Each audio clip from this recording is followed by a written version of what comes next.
नमस्कार, आप सभी का स्वागत है कॉर्पोरेट रडार में, जहां हम बातचीत करते हैं कंपनी की मैनेजमेंट से, जानते हैं उनके विस्तार योजनाओं के बारे में, चर्चा करते हैं अलग अलग मैनेजमेंट से और उनसे तमाम इन एंड आउट भी समझते हैं। आज की मैनेजमेंट से भी हम बातचीत करेंगे, लेकिन उससे पहले एक बार बाजार देख लेते हैं, क्योंकि निफ्टी करीब 9871 के लेवल पे कामकाज कर रहा है। करीब 44 अंकों की बढ़त देखी जा रही है। निफ्टी सेंसेक्स रफली 147 अंक ऊपर कामकाज करते हुए आधा फीसदी की बढ़त देखी जा रही है। जो बाइंग है वो है फार्मास्यूटिकल स्पेस में, जोरदार तेजी है। और अरबिंदो फार्मा करीब 5.5% ऊपर है। इसके अलावा सन फार्मा 1.5% ऊपर, डॉक्टर रेड्डीज में करीब 1.5% की बढ़त है। लुपिन करीब 1.5% ऊपर कामकाज कर रहा है। इसके अलावा एंटरटेनमेंट स्पेस से जी एंटरटेनमेंट 3% ऊपर, हिंडाल्को, भारतीय एयरटेल, आइशर मोटर, ये कुछ और ऐसे नाम हैं जहां पर खरीदारी देखने को मिल रही है।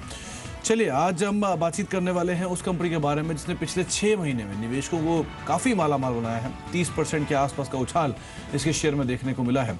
कंपनी है नंदन डेनिम, और बातचीत करने के लिए हमारे साथ मिस्टर दीपक चिरीपाल मौजूद हैं, सीईओ हैं कंपनी के। सर नमस्कार, स्वागत है कार्यक्रम में। नंबर्स में इंप्रूवमेंट है तो शेयर प्राइस में भी इंप्रूवमेंट देखने को मिला। जिस तरह का सिनेरियो बना है इस कंपनी का पिछले कुछ समय में, कितना वेल पोजीशन्ड है कंपनी अभी पूरे स्पेस में? और टेक्सटाइल्स जो सेक्टर है, क्योंकि बहुत सारे रेगुलेटरी हर्डल्स भी यहाँ पर होते हैं, इन सब चीज़ों के बीच में, नोटबंदी, जीएसटी ऐसे मुद्दों के बीच में अभी कंपनी कितना वेल पोजीशन्ड अपने आप को देख रही है? नमस्कार। जैसे मैं बताऊं, नंदन डेनिम पर्टिकुलरली टेक्सटाइल जब आप बात करते हैं तो बहुत वाइड सेक्टर है। और Nandan denim is currently focusing only on denim sector. तो जो डेनिम, जो जीन्स पहनते हैं हम, या जो जीन्स के लिए जो कपड़ा जाता है, नंदन डेनिम आज लार्जेस्ट प्लेयर बन चुका है। It is about 12 year old company, और आज लार्जेस्ट प्लेयर बन चुका है डेनिम सप्लायर, कपड़ा फैब्रिक सप्लायर में। और ये इंडिया का मेनली जो नंदन का फोकस मार्केट है, the Indian market. About 80% of the sales जो है इंडियन मार्केट में है। सो डेफिनेटली जब हम बात करते हैं डोमेस्टिक फ्रंट पे, ये जितना ये डीमोनेटाइजेशन का इफेक्ट समझ लीजिए या जीएसटी का इफेक्ट समझ लीजिए, तो कंपनी लार्ज प्लेयर या लार्जेस्ट प्लेयर होने के हिसाब से कंपनी डेफिनेटली इससे अफेक्ट हो रही है। लेकिन हम ये समझते हैं कि ये एक टेम्पररी ब्लिप्स है, और लॉन्ग टर्म में ये सब चीज़ें ओवरकम हो जाएगी। और they are good for the nation and they are good for the trade. So ये धीरे धीरे ये सब चीज़ें टेम्पररी ब्लिप्स के हिसाब से पास आउट हो जाएगी। एंड कंपनी भी अपना काफ़ी एफर्ट्स कर रही है मार्केटिंग के। हम लोग इससे एक हमारे लिए लर्निंग भी है, इससे हम अपने काफ़ी डाइवर्सिफाई भी कर रहे हैं मार्केट्स को। तो आने वाले टाइम में मुझे ऐसा लग रहा है, अगर इस टाइप के फ्यूचर में अगर कोई भी इस टाइप के डिस्टर्बेंसेस होते हैं, तो कंपनी अपने आप को इतना सशक्त बना लेगी कि आगे आने वाले टाइमों में फिर ये इन चीज़ों का फ़र्क कंपनी को नहीं पड़ेगा। तो इसके लिए कंपनी 2 स्टेप्स उठा रही है जी। एक डोमेस्टिक फ्रंट में मार्केटिंग को स्ट्रॉन्ग कर रहे हैं, और सारा का सारा जो फोकस डोमेस्टिक मार्केट पे है, उससे थोड़ा अभी हम इंसुलेट होकर के हम एक्सपोर्ट मार्केट की तरफ भी काफ़ी ध्यान बढ़ा रहे हैं। तो इनफैक्ट मैं बोलूँगा 3 जगह हम लोग ध्यान लगा रहे हैं। एक डोमेस्टिक फ्रंट में मार्केटिंग स्ट्रॉन्ग कर रहे हैं, एक हम जो एक्सपोर्टर, डीम्ड एक्सपोर्ट जो बोलते हैं, या एक्सपोर्टर्स कम्युनिटी है, उनकी तरफ हम काफ़ी ध्यान बढ़ा रहे ताकि इंडिया से गारमेंट एक्सपोर्ट बढ़े। और तीसरा हम डायरेक्ट एक्सपोर्ट की तरफ ध्यान बढ़ा रहे हैं। तो 3 जगह ये फोकस कर रहे हैं, जिससे कंपनी की पूरी कैपेसिटी बढ़े और चले, और काफ़ी कंपनी को आगे ग्रोथ के लिए भी नए नए मार्केट्स अवेलेबल रहे। दीपक जी, देखिए, कंपनी ने जिस तरह से जिस तरफ जब ये कंपनी शुरू हुई थी तब बहुत छोटी कैपेसिटी में थी। उस समय आपने यानी कि प्रमोटर्स ने कामकाज शुरू किया कंपनी के अंदर, जब ये सेक्टर भी बहुत चैलेंजिंग माना जाता था, बहुत कंपनी इसमें उतरने के लिए सही भी नहीं मानती थी सेक्टर को, तब से कंपनी काम कर रही है। Over a period of time 12 साल के अंदर 18 गुना क्षमता बढ़ा लिया आपने, 3 नए कारोबार के अंदर विस्तार कर लिया, एक्सपोर्ट में एक मेजर आपका नाम है, पैट है, देश की दूसरी सबसे बड़ी डेनिम उत्पादक है। तो इस तरह के सिनेरियो में जो बदलाव आया अब, क्योंकि यहाँ तक तो ग्रोथ काफ़ी साउंड थी, बहुत अच्छी थी, यहाँ से आगे का सिनेरियो आप कैसे देख रहे हैं कि यहाँ से आगे भी इसी तरह कोई एक बड़े माइलस्टोन अचीव करने वाले हैं, या जो कारोबार अब तक अचीव किया है उसी की ट्रेजेक्टरी को मेंटेन करेंगे? अभी जैसे बात करें, जैसे गुजरात गवर्नमेंट की भी जैसे टफ की पॉलिसी है, अभी 2 महीनों में पूरी हो जाएगी। तो अभी तक की गवर्नमेंट कंपनी ने जो टारगेट्स बनाए थे, वो सभी टारगेट्स कंपनी ने एग्जीक्यूट किए हैं, अचीव किए हैं। अभी हम ये समझते हैं कि साल भर जो है कंपनी को कंसोलिडेशन करना चाहिए, काफ़ी इंटरनल वर्किंग करने की ज़रूरत है, वो करना चाहिए। काफ़ी ऑपरेशंस में समझ लीजिए, मार्केटिंग में समझ लीजिए, काफ़ी अपने इंटरनल टारगेट्स बना रखे हैं कंपनी ने, वो सारे के सारे कंपनी को पहले अचीव करने चाहिए। एक बार कंपनी वो सारी चीज़ें एग्जीक्यूट कर लेती है, जिसके अंदर हम बोलेंगे अभी ग्राउंड वर्क करने की कंपनी को थोड़ी ज़रूरत है, तो वो ग्राउंड वर्क जैसे साल भर में कंप्लीट हो जाते हैं, फिर company will be ready for another you can say big leap. So उसके अंदर आगे जाकर के काफ़ी हमको अपॉर्चुनिटीज़ दिखाई दे रही है, डोमेस्टिक फ्रंट पे भी दिखाई दे रही है और इंटरनेशनल फ्रंट पे भी दिखाई दे रही है। जैसा कि मैंने कहा कि भाई अभी जो कंपनी का टारगेट था इंडिया की सबसे बड़ी कंपनी बनने का, वो कंपनी मतलब मैन्युफैक्चरिंग के अंदर पर्टिकुलरली अचीव कर चुकी है।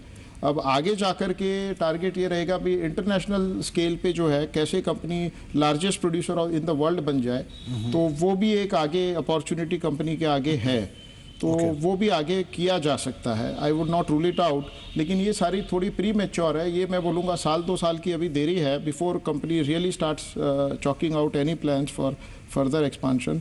And it all depends on Indian government का क्या सिनेरियो रहता है और कितना प्रमोशन रहता है और स्टेट गवर्नमेंट्स उसमें किस तरीके से व्यूज़ लेती है। तो ये सारी चीज़ों के GST I would say is a step in the right direction. तो ये कई चीज़ें इसमें डिपेंड करती है, लेकिन अपॉर्चुनिटीज़ की बात करें तो मार्केट्स है, अपॉर्चुनिटीज़ है। फॉर्चुनेटली दिल्ली में एक ऐसा प्रोडक्ट है जो कि ग्लोबल प्रोडक्ट है, ये किसी जोग्राफी से लिमिटेड नहीं है, किसी पर्टिकुलर बाउंड्री ऐसा नहीं है, ये कल्चर से रिलेटेड है। It is become a global product, her country इसको पहन रही है आज, हर बच्चा इसको यूज़ कर रहा है। तो it is irrespective of culture, it is irrespective of geographical boundaries. तो ये एक बहुत अच्छा सिग्नल है कंपनी के लिए। और इसमें काफ़ी कंपनी अगर आपने देखें कंपनी नंदन की, it is very well positioned. Financial structuring देखी जाए कंपनी की तो बहुत अच्छी है। डेट लेवल्स काफ़ी कंट्रोल में है, though it is highly funded by debt, लेकिन फिर भी डेट लेवल्स काफ़ी कंट्रोल में है। काफ़ी रीजनेबल रेट्स के डेट है। और उसके अलावा जैसे बात करें तो काफ़ी वर्टिकल इंटीग्रेशन कंपनी का काफ़ी अच्छा हुआ है। इसमें vertical as well as lateral integration काफ़ी अच्छी कंपनी ने किया, तो उससे कंपनी काफ़ी फ्लेक्सिबल और काफ़ी प्रोडक्ट मिक्स काफ़ी वाइड है कंपनी के, which is giving a very unique position to the company in the market. तो ऐसी कंपनी मैं बोलूँगा दुनिया में बहुत कम है, दुनिया में काफ़ी कम है, इंडिया में तो कम है ही, लेकिन पूरे वर्ल्ड में इसकी जोड़ देखी जाए तो काफ़ी इस टाइप से कम मैच मिलेंगे। तो दिस ऑफ कोर्स अभी ये टाइम आ गया है कि आने वाले टाइम में कंपनी को अपनी ये जो इंफ्रास्ट्रक्चर बिल्डिंग की है और जो पोजीशनिंग की है इसको कैपिटलाइज किया जाए। इसमें काफ़ी वर्किंग करनी है, काफ़ी ये वर्किंग भी कर रही है कंपनी।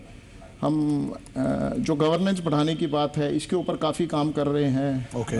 HR प्रैक्टिसेस के ऊपर काफ़ी काम कर रहे हैं। इंटरनल ऑपरेशनल एक्सीलेंस को कैसे अचीव किया जाए उसके ऊपर काफ़ी काम कर रहे हैं।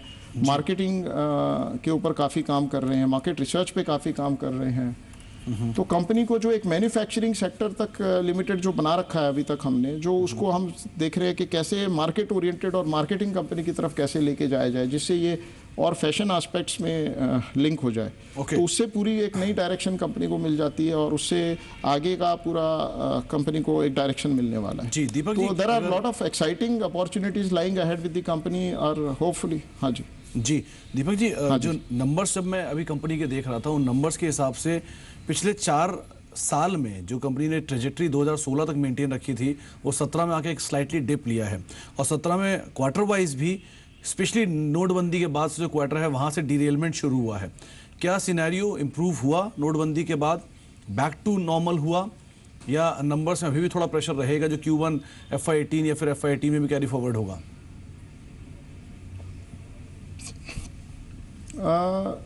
कंपनी की जो एग्जीक्यूशन प्लान्स थे वो तो ऑन ट्रैक चल रहे हैं, लेकिन ये जैसे नोटबंदी का जो एकदम सिनेरियो आया, ये कंपनी ना तो इसको एक्सपेक्ट कर रही थी ना मतलब इसके लिए मैं बोलूँगा कि अल्टरनेट प्लान्स कंपनी के पास थे, तो उससे डेफिनेटली कंपनी को हिट हुआ है। क्योंकि जैसा मैंने बताया अभी 80% मार्केट जो है कंपनी का डोमेस्टिक मार्केट है and the reason for growth of company is also because of growth in the domestic consumption. तो इससे अछूती नहीं है कंपनी और इससे काफ़ी इम्पैक्ट तो पड़ा ही है और एक क्वार्टर उसकी वजह से डेफिनेटली डाउन गया है। सेकंड क्वार्टर में मैं बोलूँगा ये इसका definitely company was back in action, लेकिन अगेन थर्ड क्वार्टर में मैं बोलूँगा ये because of this GST implication it is again going to have some impact on the earnings, but I think again as I said ये एक क्वार्टर की बात है, and then again hopefully things should be getting back on track, and then I think there is no looking back. Sir तो रहेगा। हालांकि company की जो प्रोडक्शन है काफ़ी इम्प्लीमेंट हो चुकी है और आगे आने वाले टाइम में काफ़ी आपको उसका इम्पैक्ट भी नज़र आएगा। तो नेक्स्ट क्वार्टर से आई एम एक्सपेक्टिंग कि चीज़ें फिर से लाइन पे आ जाएगी। ओके सर, क्योंकि कंपनी के जो अगर डेटा को देखें, एक क्वार्टर डेफिनेटली थोड़ा दबा हुआ रहेगा जी। लास्ट डेटा को अगर देखा जाए तो कंपनी का एक्सपोर्ट शेयर जो है उसके अंदर एक डिप देखने को मिला है। कंपनी ने डोमेस्टिक बिजनेस में कारोबार विस्तार किया है, लेकिन एक्सपोर्ट बिजनेस जो है उसमें एक डिप आया है। क्या ये वन ऑफ है या ये जो स्टिफ कंपटीशन ओवरसीज मार्केट्स के अंदर आ रहा है वो कंपनी के जो एक्सपोर्ट मार्केट है उसको हिट कर रहा है? इसमें जैसे जब हम एक्सपोर्ट की बात कर रहे हैं तो आप प्योरली डायरेक्ट एक्सपोर्ट को देख रहे हैं, जबकि हम लोग टेक्निकली इसको दो पार्ट में डिवाइड करते हैं, एक डीम्ड एक्सपोर्ट, एक डायरेक्ट एक्सपोर्ट। तो व्हेन वी से एक्सपोर्ट तो हम लोग वो देखते हैं वो कंजम्पशन जो इंडिया में नहीं होने वाला, जो out of India ultimately export हो जाएगा, तो वो भी हम लोग की ट्रांजैक्शन रुपीज़ में होती है, जो कि इसमें कैप्चर नहीं होती है। तो आप जो देख रहे हैं वो खाली डायरेक्ट एक्सपोर्ट है। हम जो बात कर रहे हैं वो direct as well as deemed export, जो कि हम यहाँ के एक्सपोर्टर्स को दे रहे हैं, जो कि गारमेंट बना करके फिर एक्सपोर्ट कर रहे हैं। तो वो दोनों देखा जाए तो टुगेदर तो उसमें डिप नहीं है। और उसमें इस साल हमने फिर काफ़ी प्रयास करके we are increasing that share also. तो वो चीज़ें प्रयास कंपनी का ये है कि धीरे धीरे बढ़ाया जाए, और ताकि ये इस टाइप के कभी भी फ्यूचर में अगर डिस्टर्बेंसेस अगर डोमेस्टिक फ्रंट पे आते हैं तो उसके लिए कंपनी काफ़ी वेल प्रिपेयर्ड रहे। तो ये चल रहा है, और अभी तक मैं कहूँगा फोकस जो है इम्प्लीमेंटेशन उस पर काफ़ी था। अब वो सब प्रोजेक्ट्स वगैरह सब खत्म हो गए हैं, कंपनी के सारे प्रोजेक्ट्स ऑपरेशनल भी हो गए हैं, तो अभी पूरा जोर मार्केटिंग की तरफ है। एंड आने वाले टाइम में काफ़ी कंपनी का अच्छा मार्केट प्रेजेंस दिखाई देगा और प्रेजेंस फील भी होगा। तो I think company is on a very strong footing. ये एक क्वार्टर को अपने थोड़ा एक एक्सेप्शन मान सकते हैं, लेकिन otherwise I think company is on a very strong footing. Market is also right and product is also right. I am very optimistic about this product. आगे जाकर के मैं तो बोलूँगा अभी ये शुरुआत है, अभी तो काफ़ी 10 साल there is no looking back. Okay sir, market भी कंपटीशन बढ़ेगा, सप्लाई भी बढ़ेगी, लेकिन साथ में the exciting part is growth भी होगी। ओके ओके सर, क्योंकि जो भारत में कंज्यूमर स्पेंडिंग का पैटर्न है उसके अंदर भी एक बड़ा बदलाव आया है। पहले डेनिम इतना नहीं मांगा जाता था, लेकिन डेनिम में पेनिट्रेशन जो थोड़ा इंप्रूव हुआ है, वो भी अभी बाकी है, बहुत सारा पेनिट्रेशन भारतीय बाजारों में, लेकिन फिर भी डिमांड में थोड़ी सी इंप्रूवमेंट आया है। तो जैसे से ऑर्बिट शिफ्ट हो रहा है डिमांड का, क्या कंपनी भी अपने प्रोडक्ट मिक्स में चेंज कर रही है? क्या रिटेल बिजनेस में उतरने की सोच रही है, नए आउटलेट्स लाने की सोच रही है? कंपनी एज ऑफ नाउ बिल्कुल क्लियर है कि वो टेक्सटाइल प्लेयर है and it will like to remain a textile player. Textile के अंदर ही कंपनी को अभी काफ़ी अपॉर्चुनिटीज़ नज़र आ रही है as far as denim product is concern. इसी में हमको काफ़ी मार्केट्स अनटैप्ड मार्केट नज़र आ रहे हैं, जिसको हम सोच रहे हैं भाई मार्केट प्रमोशन करके, मार्केटिंग एफर्ट्स करके मार्केट शेयर, मार्केट साइज़ को बढ़ाया जाए। और जब मार्केट साइज़ बढ़ेगा तो कंपनी डेफिनेटली उसमें अच्छा प्रेजेंस प्ले करने वाली है। तो उसी से हमको काफ़ी ग्रोथ का एक्सपेक्टेशन है आने वाले साल 2 सालों में। ऐसा लग रहा है जैसे there are so many non conventional areas जहाँ पर अभी डेनिम प्रेजेंस नहीं है। टू गिव एन एग्जांपल, जैसे आज मैं बात करूँ स्कूल यूनिफॉर्म है, तो स्कूल यूनिफॉर्म्स में आज भी अगर आप देखें तो डेनिम प्रेजेंस इज़ नेग्लिजिबल। लेकिन इमेजिन अ सिनेरियो, अगर डेनिम उसमें अगर इंट्रोड्यूस किया जाता है, 5% भी अगर स्कूल यूनिफॉर्म में डेनिम जाने लग जाता है, या 10% भी अगर स्कूल्स अगर अडॉप्ट कर देती है, that is a huge market. Similarly, home textiles. Similarly, we talk about the knits industry. Similarly, there could be, workwear. Similarly, office wear. So there are so many such other industries जिसके अंदर अभी India में culturally चीज़ें change हो रही है, fundamentals change हो रहे हैं, काफ़ी चीज़ें प्रोडक्ट्स में बदलाव आ रहे हैं। तो नेक्स्ट 5 सालों में ये सब चीज़ें काफ़ी होने वाली है, और ये सारे के सारे टूवर्ड्स कॉटन हो रहे हैं। तो इससे मुझे काफ़ी उम्मीद है, अगर right marketing and right promotion किया जाए तो काफ़ी डोमेस्टिक फ्रंट पे ही काफ़ी मार्केट बढ़ने वाला है। And we are very confident ये सब चीज़ें की जा सकती है जी। एंड एज फार एज जो आपने राइटली बताया, अभी तो पेनिट्रेशन ट्राउज़र या जो भी अपैरल सेक्टर में भी काफ़ी अभी पेनिट्रेशन बाकी है।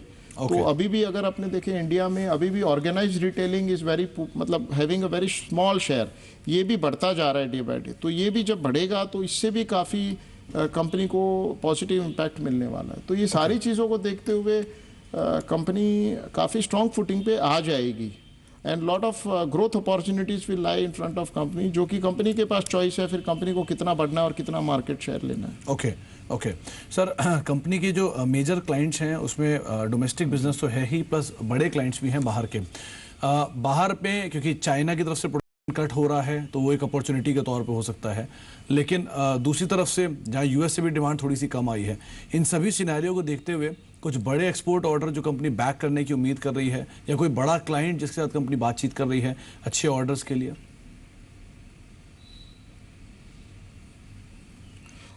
जैसे मैंने बताया कि 80% of the market is in the domestic market. So share जो हमारा है वो 80% तो डोमेस्टिक है, तो डोमेस्टिक में ही कंपनी को काफ़ी अपॉर्चुनिटी लग रही है। एंड एट नंदन हमने शुरुआत से ही डोमेस्टिक मार्केट में बिलीव किया है। So we have always believed in middle class of India and you know the population of India. तो इसी में हमको काफ़ी ऐसा लगता है अभी फोकस करने से काफ़ी कंपनी ग्रोथ कर सकती है। इवन आगे जाकर के कंपनी को अगर अपना डबल भी करना हो प्रोडक्शन, तो market, Indian market is the such a market which will support India in getting that much demand.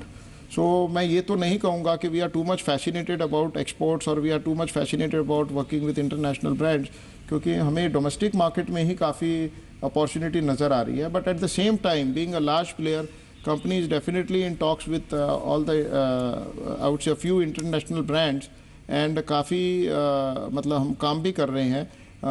कुछ डायरेक्टली काम हो रहा है, कुछ हमारा इनडायरेक्टली काम हो रहा है। इनडायरेक्टली इन द सेंस पे जैसे गारमेंट्स, हम लोग गारमेंट्स नहीं बनाते हैं, so fabric will go to countries like Sri Lanka, Bangladesh और इजिप्ट और इवन लैटिन अमेरिका, और वहाँ से गारमेंटिंग होकर के फिर बाद में रिस्पेक्टिव जो भी कंट्रीज़ है उसमें एक्सपोर्ट हो रहा है टू द ब्रांड्स। सो वो कंपनी ने डेफिनेटली शुरू कर दिया है और काफ़ी काम हो रहा है। और इंटरनेशनल मैं बोलूँगा 20-25 ब्रांड्स के साथ हमारा इनडायरेक्टली तरीके से ये काम हो रहा है और काफ़ी माल जा रहा है। लेकिन जब फोकस एरिया की मैं बात करूँ तो काफ़ी जो हमको लगता है लो हैंगिंग फ्रूट्स है which is the domestic front. So to be honest हमको ऐसा लगता है भाई डोमेस्टिक फ्रंट पे ही काफ़ी अपॉर्चुनिटीज़ है, लेस कंपटीशन है, more better for the company.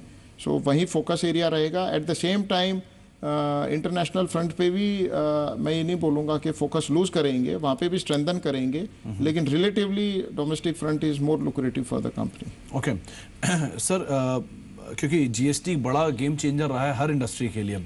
GST के बाद पहले तो सेक्टर पे किस तरह का इम्पैक्ट आया? क्या प्राइसेस में कोई चेंज हुआ? आपने उसे पास ऑन किया, इसका कैसे इम्पैक्ट है? दूसरा एक पहलू ये भी है कि जो कंपनियां जीएसटी के दायरे में आ रही थी उनको कुछ जो बेनिफिट्स मिल रहे थे, जो सबवेंशंस मिल रहे थे, वो वेव ऑफ हुए हैं। क्या गुजरात की जो पॉलिसी है, जो टेक्सटाइल पॉलिसी है और जीएसटी है, इन दोनों की इम्प्लीमेंटेशन के मतलब जीएसटी इम्प्लीमेंटेशन के बाद गुजरात की टेक्सटाइल पॉलिसी से मिलने वाले बेनिफिट कुछ कम हुए हैं, या अगर आप उसे समझा पाएंगे कोई फेरबदल उसके अंदर हुआ है या एज इट इज सिचुएशन है?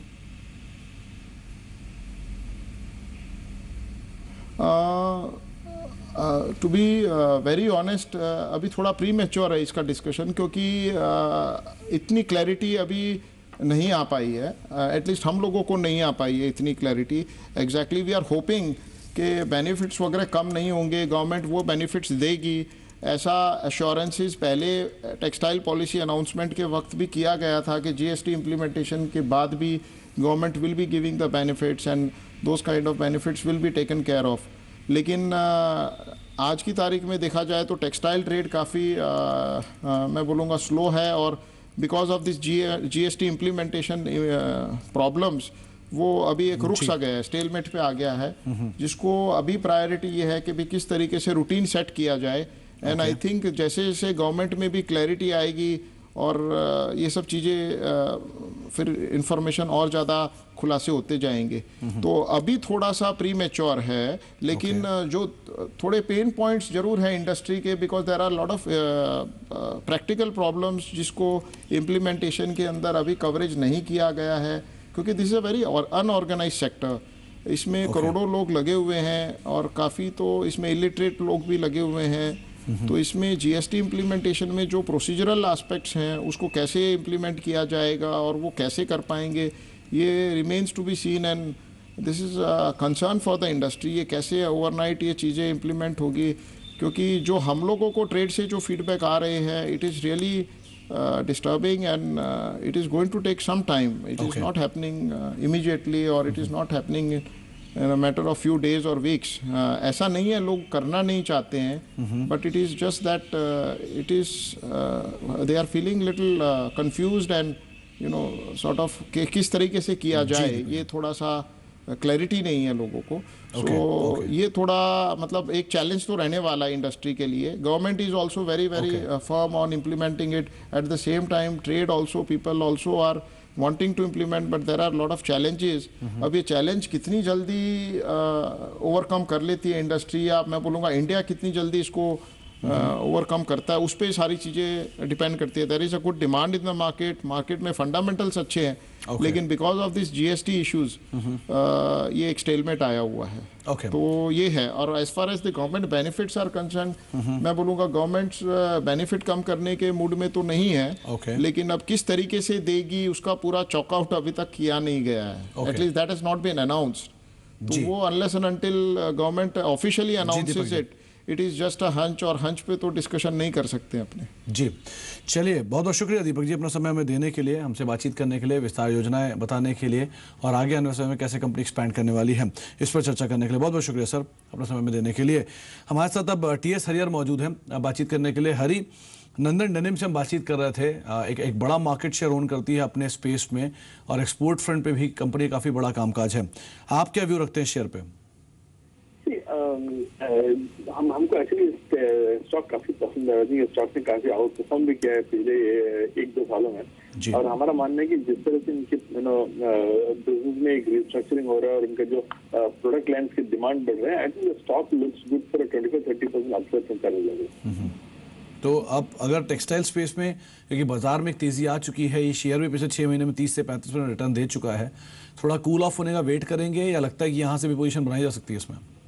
नहीं, देखिए, मैं ये ट्रेडिंग पर्सपेक्टिव स्टॉक को नहीं देख रहा हूँ, मैं मोर एक इन्वेस्टमेंट पर्सपेक्टिव देख रहा हूँ. तो I think at these levels मैं तो खरीद लूंगा, क्योंकि मेरा मानना है कि ये अगले 4 से 6 महीने में 30-35% का रिटर्न दे सकता है. जी चलिए, बहुत बहुत शुक्रिया हरी अपना समय हमें देने के लिए, और नंदन डेनिम में बातचीत करने के लिए. मोरलेस शेयर जो है फ्लैट टू नेगेटिव टोन पे भी कामकाज कर रहा है. रफली 152-153 के स्तरों पर ये शेयर भी कामकाज करते हुए. मार्केट्स के अंदर तेजी बढ़ी है, और अब बाजार दिन के ऊपरी